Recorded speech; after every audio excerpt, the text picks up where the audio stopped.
তো যেটা বলছিলাম আমি, বিদুর মহারাজ কোনো সাধারণ কোনো ব্যক্তিত্ব নয়, মহাত্মা। তো সেই মহাত্মা থেকে আমরা তার শ্রীমুখ, আমরা এখন বিদুরের কথা শুনব। বড় বড় ব্যক্তির কথা শুনলে আমরাও বড় হতে পারবো। বুঝাতে পারছি? মা কৈকেয়ী, কৈকেয়ী তো রামায়ণে ছোট ব্যক্তির কথা শুনেছিল, ছোট ব্যক্তি, থার্ড ক্লাস ব্যক্তি, মন্থরা। দেখো, মন্থরা বাস করত কোথায়? অযোধ্যা। অযোধ্যায় থেকেও মন্থরার মতো মানুষ থাকে। আর বিভীষণ বাস করত কোথায়? লঙ্কায়, ওষুধদের মাঝখানে। ওখানে থেকেও ভগবানের ভক্ত। আর মন্থরা অযোধ্যায় রামনগরী থেকেও অভক্ত। তো রামায়ণ বানিয়ে দিয়েছে। তো শাস্ত্র আমাদেরকে দিক নির্দেশন দেয়, যদি আমরা বড় ব্যক্তির কথা শুনি তো আমি বড় হতে পারবো। আর যদি আমি ছোট ব্যক্তির কথা শুনি, যেভাবে মা কৈকেয়ী একটা রানী, আর রানী হয়ে তিনি কথা শুনেছেন কার? মন্থরা, দাসী। গোপন থেকে গোপনীয় কথা দাসীর কাছে শেয়ার করে দিয়েছে। আর দাসীর কথা শুনে মাথা অবস্থা খারাপ, অকালে স্বামীকে হারাতে হয়, অকালে পুত্রকে হারাতে হয়, ভগবান তুল্য, রাম তুল্য ভগবানকে পেয়ে রামকে বনবাসে পাঠিয়ে দেয়। কোনো প্ল্যান সাকসেস হয় না, সমস্ত প্ল্যানগুলো ভেস্তে যায় কৈকেয়ীর। রামায়ণে আজও কৈকেয়ীর বদনাম। কেন? যে কৈকেয়ী মন্থরার পরামর্শে জীবন কাটিয়েছে। তো আমরা বিদুরের মতো মহান ভক্ত থেকে আমাদের কথা শোনা উচিত। যে বিদুর, তো বিদুর মৈত্রী ঋষির সঙ্গে ওখানে ভাগবত চর্চা করছে। খুব সুন্দর চর্চা, আপনারা পড়বেন, বিশাল বড়, তৃতীয় স্কন্ধে বিদুর মৈত্রীয় সংবাদ। চর্চা করতে করতে মনে পড়ে যায়, আরে আমার একটা অন্ধ ভাই বাড়িতে পড়ে আছে। আরে আমার একটা অন্ধ ভাই বাড়িতে পড়ে আছে, তাকে উদ্ধার করতে হবে। সে গৃহ আসক্ত, রোচে পচে আছে সংসারের মধ্যে। তার কোনো হুঁশ জ্ঞান পারমার্থিক কোনো জিজ্ঞাসা নেই। রাত দিন পুত্র, পরিবার, রাজ সিংহাসন, পলিটিক্স, রাজনীতি নিয়ে তার মাথা একদম কাঁচা হয়ে আছে। আমার ভাইকে তো উদ্ধার করতে হবে। দেখো, ওই ভাই ওকে ঘর থেকে বের করে দিয়েছে, একটা প্রতিবাদ করেনি। দুর্যোধন তার কাকা বিদুরকে ঘর থেকে বের করে দিয়েছে, বলছে দাসী পুত্রকে এখানে কে ডেকেছে? এই দাসী পুত্রকে এখান থেকে বের করে দাও। ও খালি শ্বাসটুকুনে বেরিয়ে যাবে এখান থেকে। একটা প্রতিবাদও করেনি ধৃতরাষ্ট্র। এই তুমি কেন কাকাকে এরকম কথা বলছো? কাকা আমাদের মন্ত্রী। একটাও বলেনি। ও তোমার কাকা, বয়সে বড়, তুমি কেন অসম্মান করছো?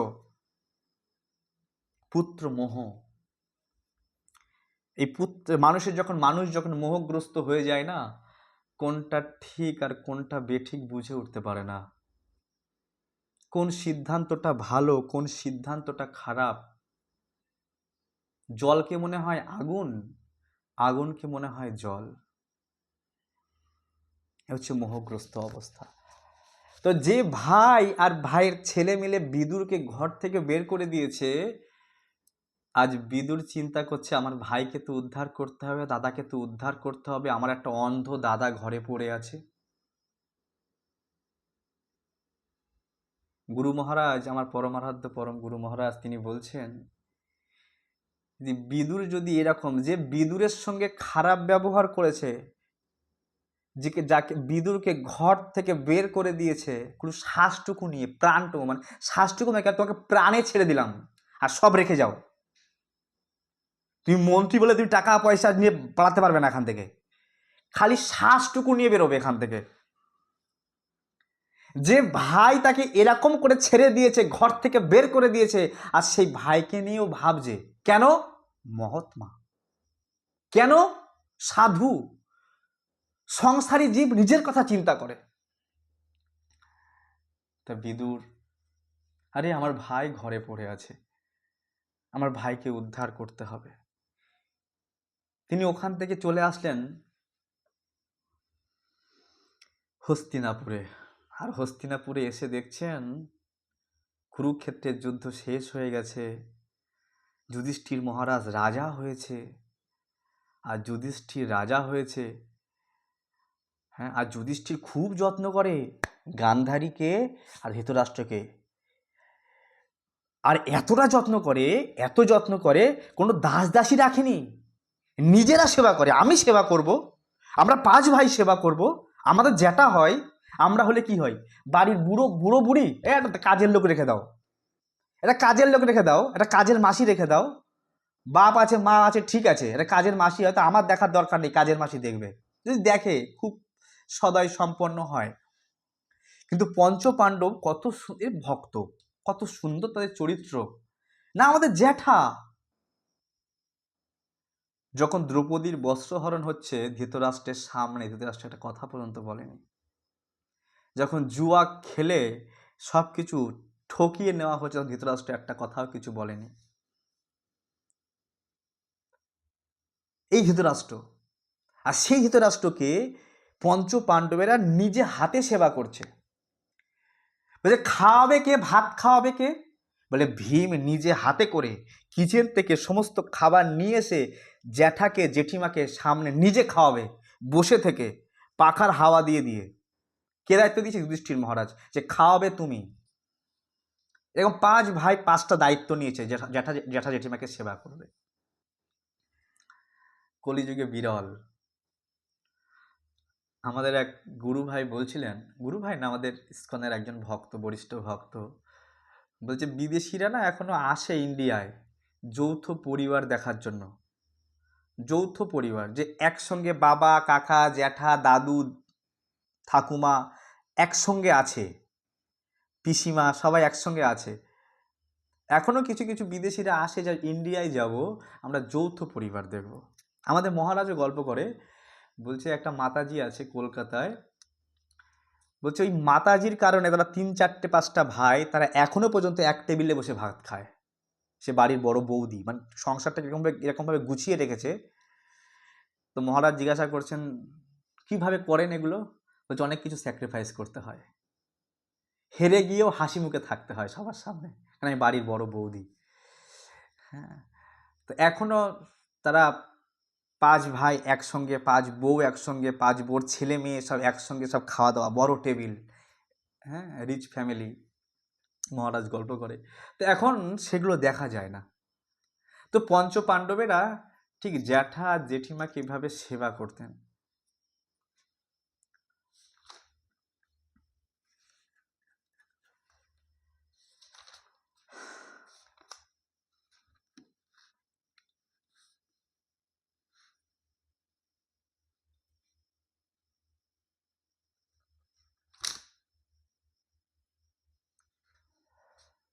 তো ভীম কি করে, প্রতিদিন খাওয়ায়। তো দাদাকে গিয়ে বলছে, দাদা তুমি এখনো ঘর গৃহস্থের মধ্যে আসক্ত, তোমার তো কিছু নেই, তোমার রাজ্য চলে গেছে, তোমার 100 পুত্র চলে গেছে, মরে গেছে, তোমার তো কিচ্ছু নেই, ফুটো পয়সা তোমার কাছে নেই।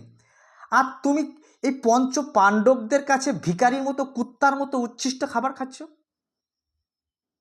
কুকুরের মতো পালিত, গৃহপালিত পশুর মতো খাবার খাচ্ছ তার কাছ থেকে। আরে লজ্জা করছে না তোমার? আরে যে ভীম আজকে 7টা, আজকে 10টা, তোমার এক একটা পুত্রকে গুনে গুনে মেরেছে, গুনে গুনে মেরেছে ওই ভীম। ওই ভীমের হাতে খাবার খেতে ঘৃণা করছে না? লজ্জা করছে না তোমার? ওই ভীমের হাতে খাবার খাচ্ছ। আচ্ছা, এরকম করে দাদাকে কথা বলছে কি, দাদার কি ভাই হিসেবে কথা বলার এরকম ঠিক? বলে রোগ যখন বড় হয় না, তার ডোজটাও বড় দিতে হয়। ধৃতরাষ্ট্র এতটাই গৃহ আসক্ত পুরুষ, ওকে যদি এভাবে কড়া ডোজ না দেয় তো গৃহ ছাড়তে পারবে না, ওর বৈরাগ্য আসবে না। এইরকম করে অপমান করে করে কথা বলছে, যাতে বুকে গিয়ে সেলের মতো বাঁধে। অনেক সময় ভক্তরা অনেক বড় বড় কথা বলে দেয়, কিন্তু ভাবতে হবে কে বলছে। কোনো বরিষ্ঠ জন আমাকে বকছে,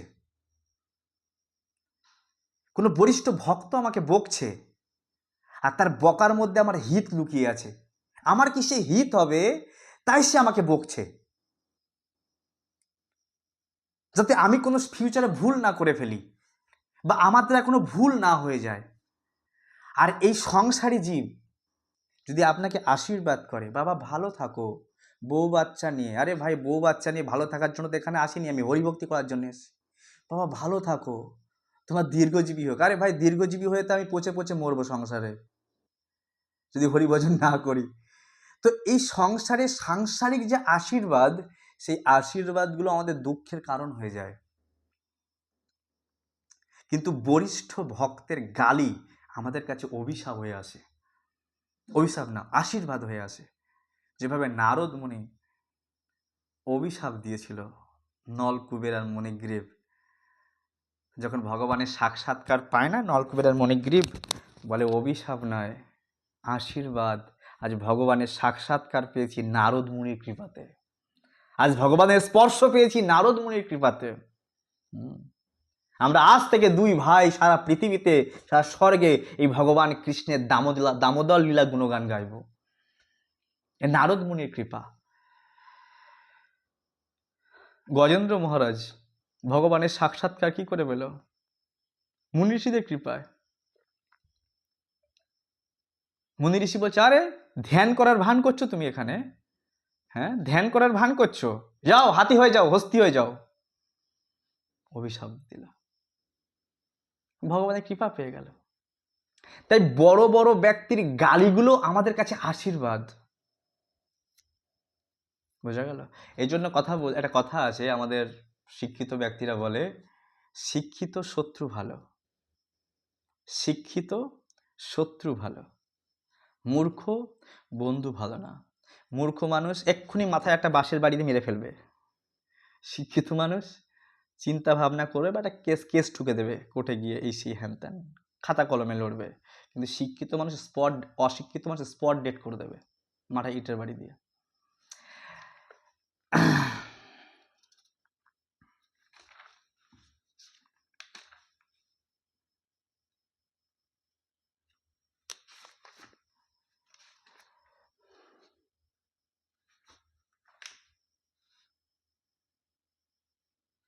তাই বিদুর মহারাজ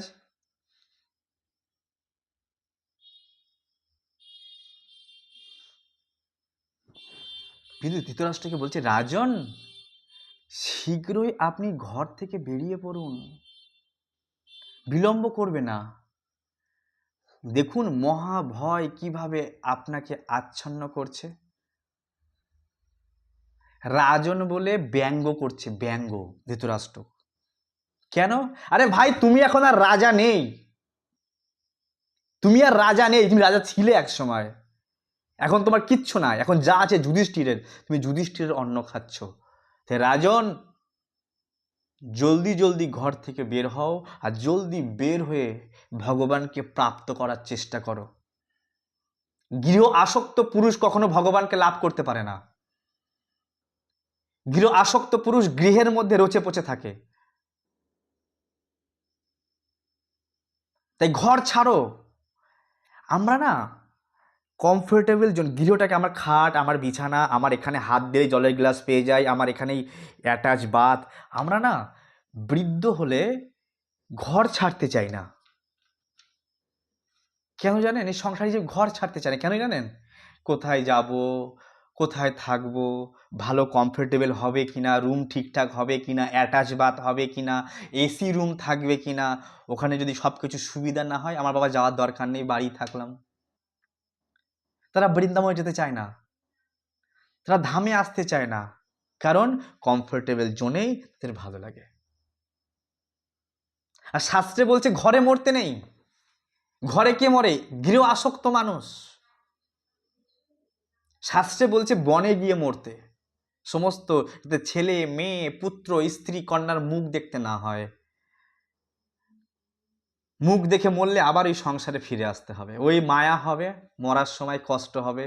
হায় হায় আমি চলে গেলাম, তোরা ভালো থাকিস, সবাইকে দেখে রাখিস, তোদের জন্য কিছুই করতে পারলাম না। হায় হায় ওখানে অত টাকা আছে, তুই তুলিস, ওকে একটু ভাগ করে দিস, সমান করে ভাগ করে নিস। ওখানে আমার জমি জায়গাগুলো আছে, কত রকম কিছু, কত মায়া। আমার মেয়েটাকে বিয়ে দিস, নাতিটাকে দেখিস, কত কথা বলতে বলতে মরে যায়। একটু পুঁটি মাছের ঝোল খাবো, একটু কই মাছ রান্না করে নিয়ে আয় রে, এরকম কত কিছু বলে বুড়ো বুড়িরা। জ্যান্ত মাছ নিয়ে আয়, জ্যান্ত মাছ, লাফাবে সেই মাছ, মরা মাছ আনিস না, কত কিছু বলে, আমরা শুনেছি। এরকম পটি করে দিচ্ছে, প্রস্রাব করে দিচ্ছে, সবাই গোল করে ঘিরে বসে আছে, কান্নাকাটি করছে, আর সবার মুখ দেখে দেখে যখন মরে, ওই বুড়ো বা বুড়িটা মায়ার দ্বারা আসক্ত হয়ে ওই সংসারে ওই মুখ দেখে দেখে মরে। তাই বলছে ঘরে মরতে নেই, বাইরে মরতে হয়, বনে গিয়ে মরতে হয়।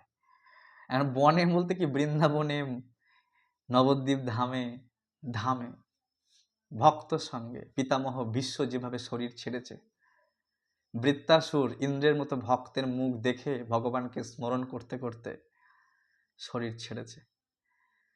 হ্যাঁ, হরিদাস ঠাকুর ভক্ত সঙ্গে হৃদয়ে ধরিমু আমি তোমারও চরণ, নয়নে হেরিমু আমি ওচাদ বদন, মুখে উচ্চারিমু শ্রীকৃষ্ণ চৈতন্য নাম। এভাবে হরিদাস ঠাকুর, এটা আমাদের শিখতে হবে। শুধু শুনলাম, শুনে আমি কোনো নিজের জীবনে প্রয়োগ করছি না, হবে না। শুনে প্রয়োগ করতে হবে। ভাই মৃত্যু নিশ্চিত, আমাকে জব করতে হবে বেশি বেশি করে, আমার জব হচ্ছে না ঠিকঠাক করে, আমার বেশি করে জব করতে হবে। আমার দুঃখ এটা, একটা ভক্তের দুঃখ কি জানেন? সাংসারিক মানুষের দুঃখ কি জানেন? আমার টাকা নেই, আমার বাড়ি নেই, আমার গাড়ি নেই, আমার স্বামী নেই, আমার স্ত্রী নেই, আমার পরিবার নেই, সাংসারিক মানুষের দুঃখ। আর একটা ভক্তের দুঃখ কি জানেন? আমার ভজন নেই, আমার ভজন হচ্ছে না, যতটা করা উচিত ততটা করতে পারছি না আমি। তাই ভজন নিয়ে উদ্বিগ্ন থাকতে হবে, দিমাগ খাটাতে হবে আমাকে। আমি ব্যবসার জন্য টাকা ঘরে আসবে কি করে, কত রকমভাবে দিমাগ খাটাচ্ছি আমি। আমার ভজন ঘরে আসবে কি করে, কত ভজন আমি ইনকাম করতে পারছি, আমাকে দিমাগ খাটাতে হবে। আচার্যগণ উদাহরণ দিচ্ছেন, একটা যুবক যেভাবে যুবতীকে চায়, একটা যুবতী যেভাবে যুবককে চায়, ঠিক সেই রকম আমার ভজন, আমার হরি নাম হরি কথাকে চাইতে হবে।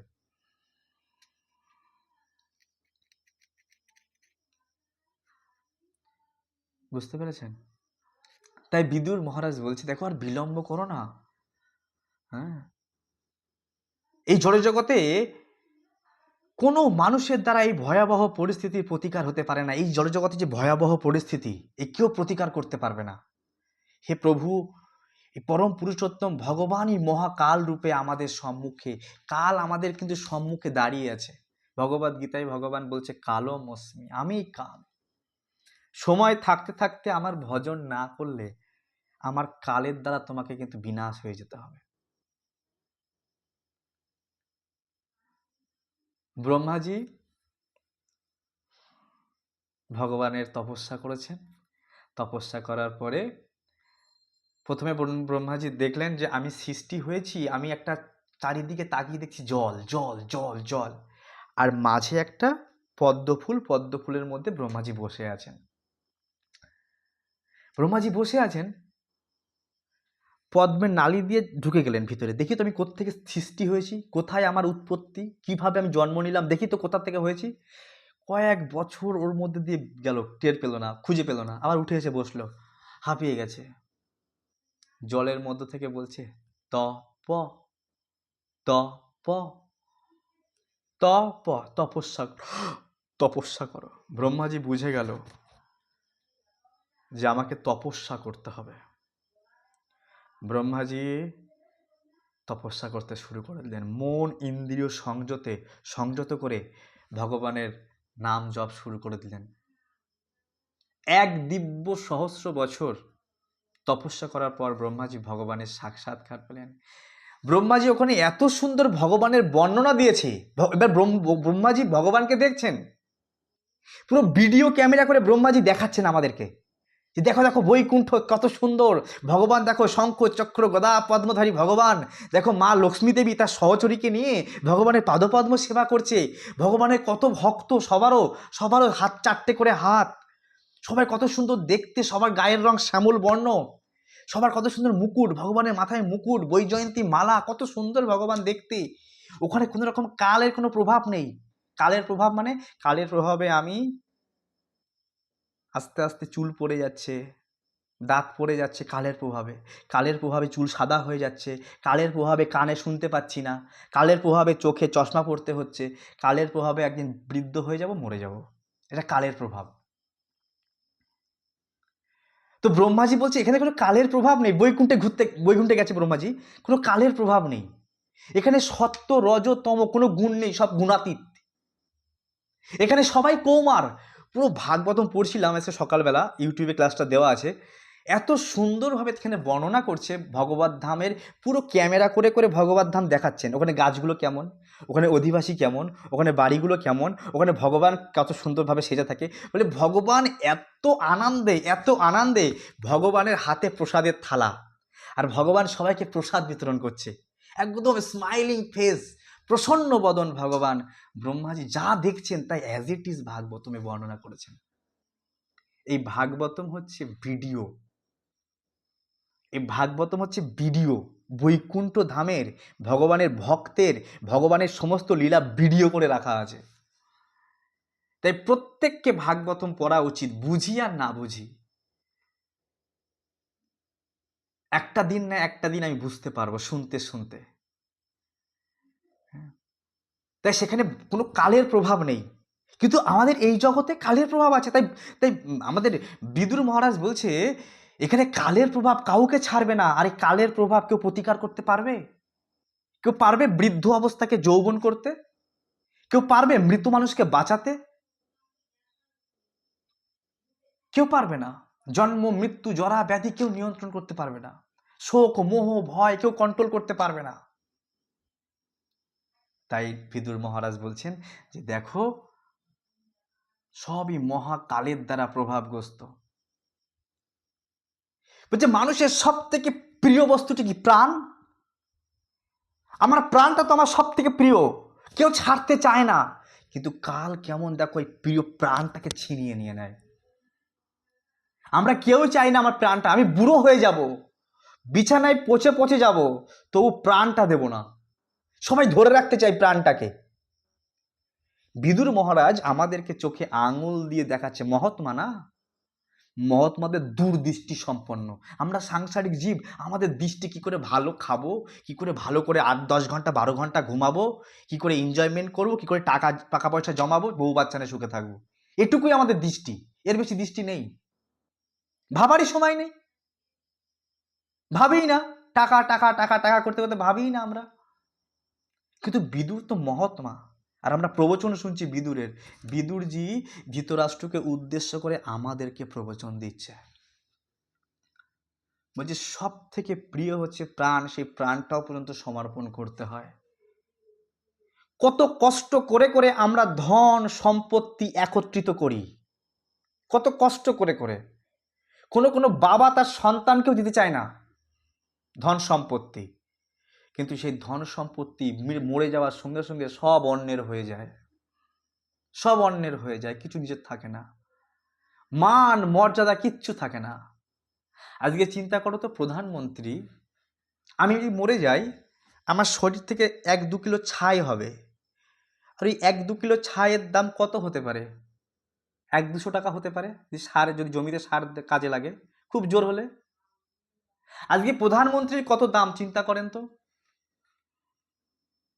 আচ্ছা, প্রধানমন্ত্রী যদি মারা যায়, মারা যাওয়ার পরে ওই শরীরটার কত টাকা দাম হতে পারে? 2 কিলো ছাই হবে, 2 কিলো ছাইয়ের দাম কত হতে পারে? 200 টাকা। তাহলে আমারও যে দাম শরীরের 2 কিলো ছাইয়ের, ওই ছাইয়ের 200 টাকা দাম। তাই ধন সম্পত্তি মান মর্যাদা সন্তান সন্ততি জমি বাড়ি এগুলো আর কি বলার আছে, যে প্রিয় প্রাণটা পর্যন্ত দিয়ে দিতে হচ্ছে, এগুলো তো এমনি দিয়ে দিতে হবে লোককে, এমনি দিয়ে দিতে হবে।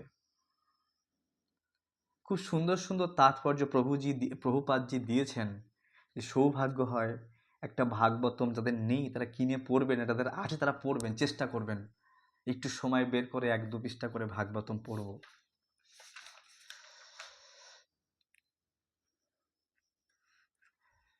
বলছে রাজন, আরে রাজা তো আপনি এখন না, রাজন সবাই মরে গেছে এখন, এই যুদ্ধ হলো না, যুদ্ধে সবাই মরে গেছে, আর আপনি জীবনে অনেক সময় অতিবাহিত করেছেন, আর আপনার যে দেহটা না দেখো প্রবচন করছে, কাকে প্রবচন করছে? তার দাদাকে। বিদুর ভাই সারা তীর্থ ঘুরে ঘুরে মহাত্মার সঙ্গ করে এসেছেন, সারা তীর্থে স্নান করেছেন, আর তার একটা চিন্তা আমার দাদা ধৃতরাষ্ট্রকে উদ্ধার করতে হবে। গুরু মহারাজ বলেন শত্রু থেকে শত্রু ব্যক্তিকে উদ্ধার করার চেষ্টা করতে হবে। সে কি করে উদ্ধার হবে? একজন ভক্তের মনোভাব এরকম, শত্রু থেকে শত্রু ব্যক্তি শত্রু কিভাবে উদ্ধার হবে? হয় শত্রু কিন্তু তাকে উদ্ধার করার জন্য চলে এসেছেন। তাই বলছে ভাই তুমি তো, তোমার তো সব মরে গেছে, 100 ছেলে মরে গেছে, আত্মীয় স্বজন বাবা মা সব মরে গেছে, আর তুমি তো অনেক সময় কাটিয়েছো, অনেক রাজ করেছো, অনেক দেখেছো রাজনীতি করে, অনেক দিন ভালো মন্দ যা যা খাওয়ার যা যা ভোগ করার যেখানে যা ঘোরার, কম ঘোরনি কম খাওনি কম কিছু করনি, হ্যাঁ, আর সব রকম ভোগ করতে করতে শরীরটা বৃদ্ধ হয়ে গেছে তোমার। দেখো শরীরটার দিকে তাকিয়ে দেখো, খক খক খক করে কাশছো, গলা দিয়ে কপ উঠছে, কথা ঠিকঠাক বলতে পারছো না, দাঁত পড়ে গেছে, চোখগুলো বুজে আসছে, কানে ঠিকঠাক শুনতে পাচ্ছ না, আবার তার মধ্যে অন্যের ঘরে বাস করছো, নিজের তো ঘরটুকু পর্যন্ত তোমার নেই, নিজের ঘরটুকু পর্যন্ত তোমার নেই, তুমি অন্যের ঘরে বাস করছো, তারপরে তো জন্ম থেকেই তুমি অন্ধ, আবার তো কানেও শুনছো না ঠিকঠাক আমার কথা, আবার তো আজকাল শুনছি কিছু নাকি মনেও করতে পারো না তুমি, কিছু নাকি মনে থাকে না তোমার, কালকে কি দেখিয়েছো আজকে কিছু মনে নেই, কিছু কথা বললে ভুলে যাচ্ছ, তোমার নাকি বুদ্ধিও নেই, শুনছি বুদ্ধি নাকি লোপ পেয়েছে, দাঁতগুলো নাকি নড়ে গেছে, দাঁত নাকি কয়েকটা পড়ে গেছে, বৌদি বলল, হ্যাঁ, শুনলাম নাকি খাবার খেয়ে নাকি, খাবার খাওয়ার তো খুব লোভ, ভালো মন্দ খাবো, মিষ্টি খাবো মন্ডা খাবো মিঠাই খাবো পনির খাবো পিৎজা খাবো পাস্তা খাবো, কিন্তু পেট তো নিতে পারছে না, যকৃৎ তো হজম করতে পারছে না তোমার, লুজ মোশন হচ্ছে খেলে, হ্যাঁ, আর কাশি ঘক ঘক ঘরের ঘরের ঘরের ঘরে কাশছো বারবার, এত তো কফ নির্গত হচ্ছে, আহা, দেখো জীবের কি আশা, বেঁচে থাকার কি আশা, কি বলবতী আশা। আরে তুমি একটা দাদা, তুমি একটা পোষা কুকুরের মতো, বাড়িতে গৃহপালিত কুকুর যেমন পুষে রাখে, তুমি একটা গৃহপালিত কুকুরের মতো বেঁচে রয়েছো। আরে ভাই কমসে কম তো শরম করা উচিত, একটু শরম তো করো। আরে ভীমের দেওয়া উচ্ছিষ্ট খাবার খাচ্ছ, হ্যাঁ, যে ভীম এক একটা করে তোমার সন্তানকে মেরেছে, হ্যাঁ,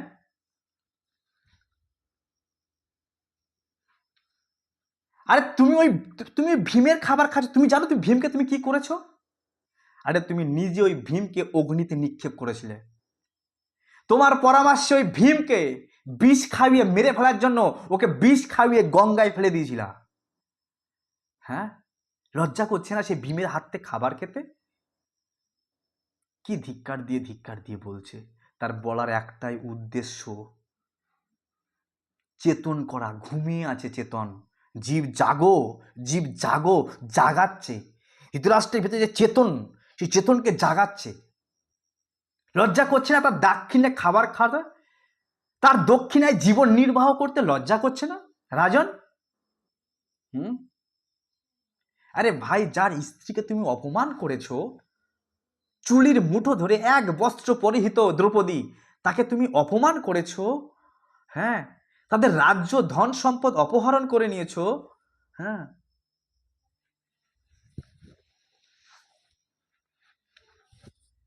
লজ্জা করছে না? আরে এই শরীরটাকে যে পুষছো, এই শরীরটা একটা পোশাকের মতো, এই শরীরটা একটা পোশাকের মতো, পুরনো পোশাক, এটা জরাগ্রস্ত, এটা ক্ষয় হয়ে গেছে।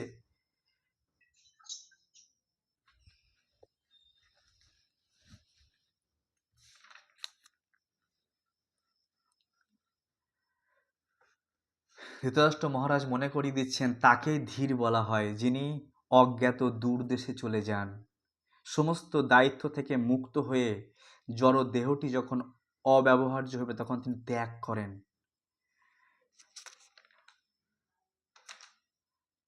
যিনি নিজের উদ্যোগে বা অন্যের কাছ থেকে শুনে আত্মজ্ঞান সম্পন্ন হয়ে ওঠেন, তিনি জড়জগতের অলীক মায়া দুঃখ দুর্দশা উপলব্ধি করেন এবং তা গৃহত্যাগ করে পরিপূর্ণভাবে হৃদয়স্থিত পরম পুরুষ ভগবান শ্রীহরিতে ভরসা রাখেন। সুনিশ্চিতভাবে তিনি সর্বোত্তম মানব সত্তা। যে একজন মানব কেমন হবে, তার শরীর অনিত্য, এটাকে অনুভব করে এই শরীরের মধ্যে রোগ ব্যাধি, এই শরীরটাকে আমরা কত ভালোবাসার চেষ্টা করছি, এই অনিত্য বুদ্ধি করে কৃষ্ণই আমার পরম প্রভু, কৃষ্ণই আমার প্রাণধন, রাধা কৃষ্ণ প্রাণমোর যুগল কিশোর, এই মনোভাব নিয়ে সমস্ত দুঃখ দুর্দশাকে পদদলিত করে সুখের আশা ছেড়ে দিয়ে ভগবানের কৃপার উপরে বেঁচে থাকা উচিত। ধৃতরাষ্ট্র বলছেন ভগবানের কৃপার উপরে, ভগবান যে অবস্থায় রাখবে সে অবস্থায় থাকবো, খাওয়া জুটালে খাবো, না জুটলে খাবো না, ভগবানের কৃপায় পড়ে থাকবো। আমরা সব কিছু ছেলে মেয়ের উপরে ভরসা করি, স্বামীর উপরে ভরসা করি, স্ত্রীর উপরে ভরসা করি, ব্যাংকে রেখেছি টাকা ব্যাংকের উপরে ভরসা করি, যে কারণে ভগবানের প্রতি ভরসা আমাদের নেই।